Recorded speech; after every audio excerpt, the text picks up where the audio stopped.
Personal identification is defined as the determination of the individuality of a person.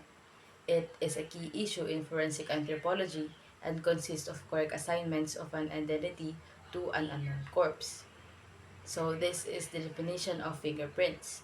It is an impression or mark made on a surface by a person's fingertips, which is used for identifying individuals from the unique patterns of whorls and lines on the fingertips. Its forensic use are commonly to understand the individuality of a person so as to reveal his or her identity. Hence, there are chances of occurrence of fingerprints in all crimes, and these impressions work as an evidence for the identification of the person involved in any crime. So, we are going to present the different chemicals that are used in developing latent prints. Ink, specially formulated for fingerprint work only. This densely black ink is free-flowing, easily rolled, and dries quickly on paper, but will remain soft and usable on a slab for days. This ink is not adversely affected by extreme temperature changes. It is used by large and small identification departments throughout the world.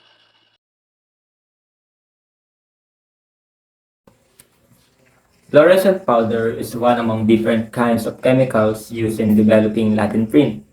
It is a powder that made of fluorescent material which in common having a various colors like red, orange, green, yellow, gold, and blue. So the question is how to use it. It is the same as the conventional powder that use testing method. How? Let me show you. So let's start with the step number one. Using a dry and clean paintbrush, take a deep soak into the fluorescent powder. Note, selecting appropriate color of fluorescent powder and background is crucial for the detection of latent print. Step number two, together with the ultraviolet or forensic light source, brush it over the area where there is a possible fingerprint. And last, blow or brush it away to reveal the fingerprint. When it comes to lifting or preserving developed latent prints, it can be made through the use of photograph or through conventional means using the lifting tape and the hand lifter. So, knowing those things, how it differs to the conventional powder. Fluorescent powder offer advantages to the limitation of conventional powder. When it comes to confused background, fluorescent powder is suitable for either rough, contaminated, or multicolored surfaces. Since it has various colors, it's easy for us to see and distinguish between its background and the Latin print. And in addition to visibility, it's easy to see to the use of ultraviolet or forensic lasers. It allows visualization of Latin print, which may go undetected when using conventional powder. And that's all for the fluorescent powder. So aside from fluorescent powder, we also have the magnetic powder. So first, what is magnetic powder? Magnetic powders are best applied to shiny surfaces such as plastic containers. And these magnetic powders can be used only in combination with a magnetic brush. It is made by a mixture of iron and pigment particles, and such powder is attracted by the magnetic brush, causing the iron particles to form a kind of brush. So there are a lot of magnetic powders that we use, such as magnetic jet black, which is the most common one, magnetic black, which is adhering a bit of magnetic jet black, magnetic silver, which is strongly adhering powder, providing an excellent contrast on dark surfaces. We also have magnetic special gray, magnetic white, and last the magnetic red. So the procedures or steps on how to use it is the same with the fluorescent powder. Iodine fuming. Iodine fuming is oldest fuming technique used to develop latent fingerprints. This technique can be applied on both types of surfaces, that is porous as well as non-porous. It is successful in developing prints on paper, cardboard, metal, and wooden surfaces, and also on greasy surfaces. The development method involves the heating of iodine crystals, results directly in the formation of iodine vapors because of the process of sublimation. The substrate upon which the latent impression is present is exposed to the iodine vapors. A reaction occurred between the fumes of iodine and the sweat components of the print, that is, fatty acids and oily matter. This reaction results in the formation of the yellowish brown colored print. The prints developed by this technique are not permanent or fixed and therefore diminish soon. So the processing procedure first is place a spoon of iodine crystals in the fuming chamber. Second, place the specimen or piece of paper with fingerprint to be processed in the fuming chamber. Wait for 5 to 10 minutes, check the specimen, and if the fingerprint is visible, then remove it from the chamber. So, good day. My name is Iverson Dilactao from BS Cream 2B. Today, I will be discussing one of the chemicals used in latent print identification or detection. So, ninhydrin. So, ninhydrin was first used as a fingerprint reagent in 1954. So, ginamit siya ng dalawang Swedish scientists, which is si Oden and von B. Hofsten. And ninhydrin is the most widely used chemical reagent for the detection of latent print. So, ginagamit to sa mga porous object or things. For example na lang is paper and cardboards. Next is, ninhydrin can be applied by spraying, swabbing, dipping, or soaking. So, pwede natin silang gamitin sa pag-spray or pag-soak. Next is yung procedure on how to use ninhydrin. So, first we need to prepare the ninhydrin in a suitable solvent such as acetone or ethanol to prepare a 0.6 ninhydrin solution. If you are using a spray bottle, pour the solution into the bottle, and alternatively, pour the solution into a bowl-shaped container if you plan to dip the item. So, pwede natin gamitin yun. Next is yung safety. So, we must use PPE para safety tayo lagi. So, hindi tayo maapektuhan ng mga chemicals. Next is yung procedure number 3, fingerprint application. So, kailangan na nating mag-create ng set of fingerprints on a sheet of card or filter paper. Ito na yung para malaman natin kung meron ba talagang latent print doon sa isang paper or wala. Next is application of ninhydrin. So, ito na yon yung kung pwede natin siyang spray or i-soak. Kapag gagamit tayo ng spray method, evenly spray the ninhydrin solution onto the sheet with fingerprint using the spray bottle. Next is yung soak method. Alternatively, place the sheet with fingerprint into the bowl-shaped container with the ninhydrin solution and let it soak briefly. So, next. So, after natin siyang i-sprayan or i-soak, pwede na natin siyang i-dry. So, allow the treated sheet into air dry completely. This process may take from minutes to hours. So, pwede siyang minuto lang ang pag-dry niya or hanggang ilang oras depending on the solvent use and environmental conditions.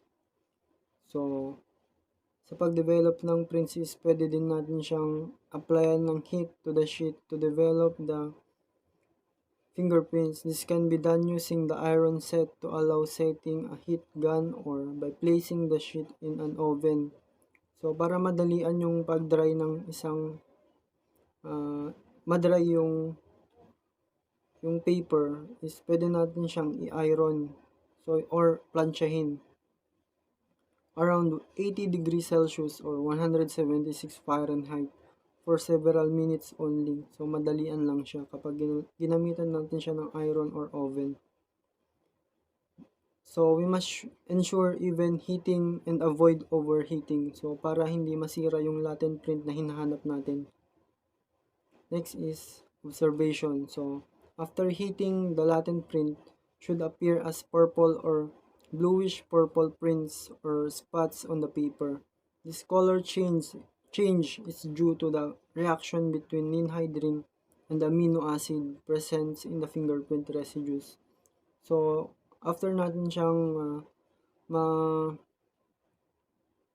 ma-dry, so makikita natin dito yung pag-change ng color, which is pwede siyang maging purple or bluish purple. So, ayun na yung magiging kalalabasan ng paggamit ng ninhydrin. That's all. Thank you. Cyanoacrylate fuming, often called the superglue method. This technique was developed by the Japanese Fuseo Matsumara in year 1977. It is a chemical method for the detection of latent finger marks and non-porous surfaces, such as plastics, glass, rubbers, and varnish wood. This method works by the deposition of polymerized cyanoacrylate ester on residues in latent print fingerprints. It is non-destructive way to develop latent prints, where the prints can be lifted multiple times. It can be useful when lifting prints from delicate items or when the prints cannot be lifted using traditional means. So, let's go to the procedures on how to use cyanoacrylate. First, create a latent fingerprint. Rub one finger along the side of your nose to make it oily, cause oily or sticky fingers leave the best prints. And then, press your fingertip to the side of the glass. Second, fill a shallow paper cup with warm water. Third, place the cup and the glass with the latent print in the metal pie tray. Fourth, make a small bowl using a piece of aluminum foil and squeeze in 4 to 6 drops of superglue. Place the bowl next to the object with the print. Fifth, place the pie tray and all its contents into the large bag and seal it tightly. Sixth, in a well-ventilated area, place the bag beneath a heat lamp and let it sit for 15 to 25 minutes. Do not open the bag. The cyanoacrylate will evaporate into a gas and react with fingerprints residue. Lastly, once the prints have developed, remove the tray from the sealed bag and pull out the object carefully. A white residue print should be fairly visible on the glass. Silver nitrate is a chemical reagent used in forensic science to develop latent fingerprints, especially on porous surfaces like paper, cardboard, and unfinished wood. The process relies on the reaction between silver nitrate and the chloride ions present in the sweat residues of fingerprints. Here is a step-by-step explanation. Number 1. Preparation of silver nitrate solution. Dissolve silver nitrate crystals in distilled water to create a solution, typically at a concentration of 3 to 5%. Number 2. Application of the solution. Apply the silver nitrate solution to the surface with the latent fingerprints. This can be done by immersing the object in the solution, spraying it onto the surface, or brushing it on. Number 3. Chemical reaction. The silver nitrate reacts with the sodium chloride or the so-called salt present in the sweat residue from the fingerprint to form silver chloride. Number 4. Development of the print. After the application, the treated surface is exposed to ultraviolet light or sunlight. The UV light decomposes the silver chloride into metallic silver and chlorine gas. Number 5. Visualization. The metallic silver appears as a dark or the black deposit, making the fingerprint visible against the background. Number 6. Documentation. The developed fingerprints are then photographed for documentation and further analysis. Take note, silver nitrate development is generally used as a last resort because it is a destructive process. The chemical can cause permanent alteration or damage to the surface being treated. Therefore, it is usually employed when other less invasive fingerprint development techniques have failed or are not applicable. Diazofluoride. Diazofluoride 91, also known as DFO, is a chemical that is used to find fingerprints on porous surfaces like paper. It makes fingerprints glow when they are lit by blue-green light. DFO reacts with amino acid present in the fingerprint to form highly fluorescent derivatives. Excitation with light at 470 nm results in emission at 570 nm. It serves as substitute for ninhydride. How diazofluorine used to get latent print? Number 1. Preparation of the reagent. A solution of the diazo compound is prepared often in solvent like ethanol or acetone. Number 2. Application. The solution is applied to the surface containing the latent prints. This can be done by spraying, dipping, or brushing. Number 3. Development. The treated surface is then subjected to heat, usually in an oven, to develop the prints.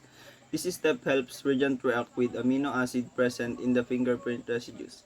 Number 4. Visualization. After heating, the developed prints are examined under a specific wavelength of light UV blue-green wavelength. The diazo compound fluoresces, making the latent prints visible. Number 5. Photography. The fluorescing prints are photographed for documentation and analysis. Diazo compounds are sensitive and can produce high-contrast, clear image of latent prints, making them valuable tools in forensic investigation. Amidoblock. It is a substance used to reveal or intensify the hidden fingerprints, shoe prints, and tire marks in suspected blood containing protein residue on both porous and non-porous surface. Amidoblock may be applied to evidence either by using a spray bottle or by dipping the evidence. Neogo crystal violet, a liquid formula used to enhance and develop latent print deposit in blood on non-porous surface.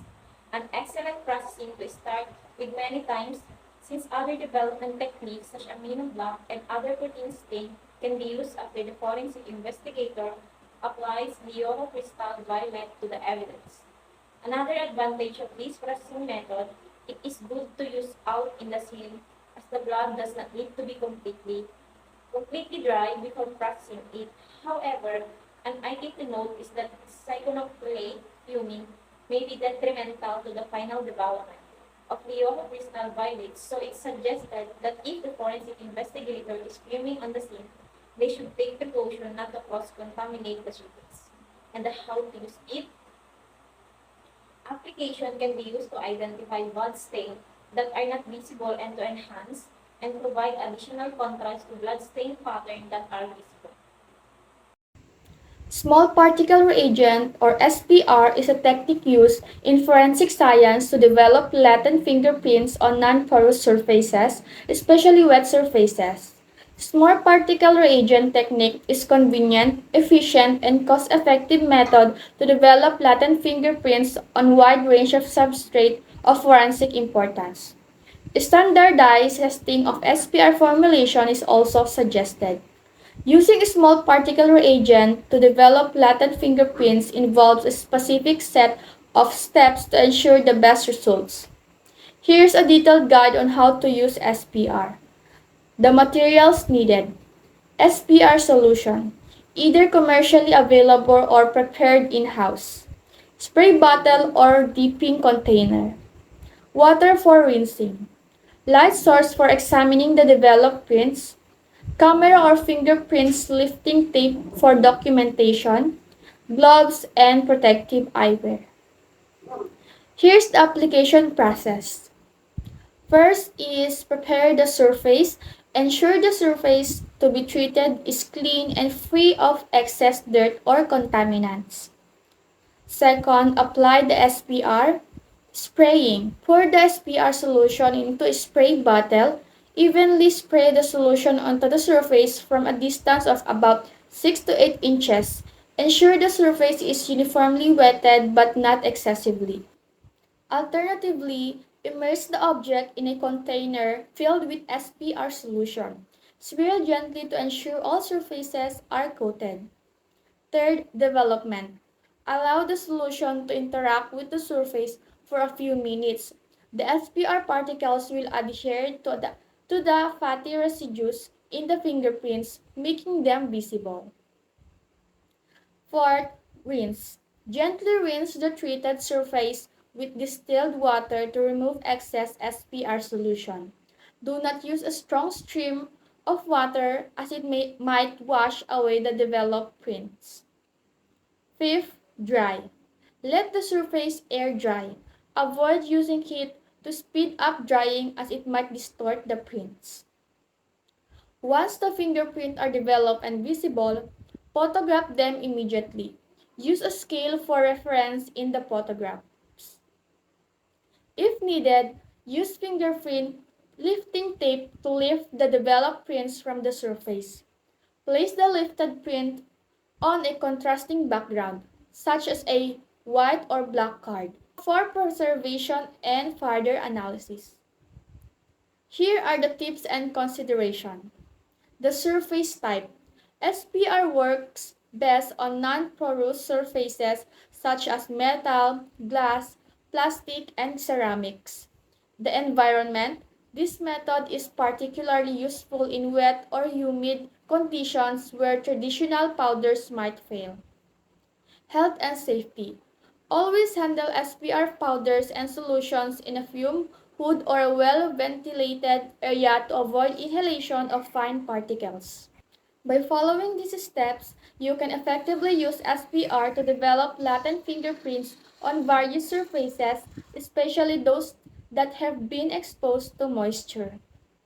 And next is the Rhodamin 6G. So let's define first what is the Rhodamin 6G. Rhodamin 6G is a fluorescing dye useful in the enhancement of latent fingerprints developed with cyanoacrylate fuming. It is especially effective on surfaces with confused backgrounds that make it difficult to visualize ridge details under normal lighting. Other uses of the Rhodamin 6G is also used in various applications including latent print examination, dyeing silk, cotton, wool, leather, and paper, as well as tracing agents in the water pollutions, studies, and in printing inks. It is applied in a solution of less than 1 gram Rhodamin 6G to 1 liter of methanol on items processed with cyanoacrylate ester for latent print development. And in the application method of 6G, there are specific procedures need to be followed. First step is submerge the item in a Rhodamin 6G solution for about 5 seconds. And evenly spray the Rhodamin 6G solution onto the item using a squirt bottle or aerosol sprayer and leave for about 5 seconds. Allow the item to air dry after the application. Second step, ridge will develop a pinkish orange color after the application, making them visible for further processing. Step 3. Ridge details can be viewed using a laser or forensic light source in 495 to 540 nanometer range. Orange or red goggles are recommended for viewing. And the last step is to capture the ridge detail using 1x1 photography and an orange color of 550 bandpass filter. And in addition to the safety concern, there have been concerns about the carcinogenicity of the Rhodamin 6G. Studies have indicated that while rhodamin is toxic, it is not necessarily a human carcinogen. Law enforcement professionals are advised to handle rhodamin 6G carefully due to its potential health risks, but recognize its usefulness as an investigative tool.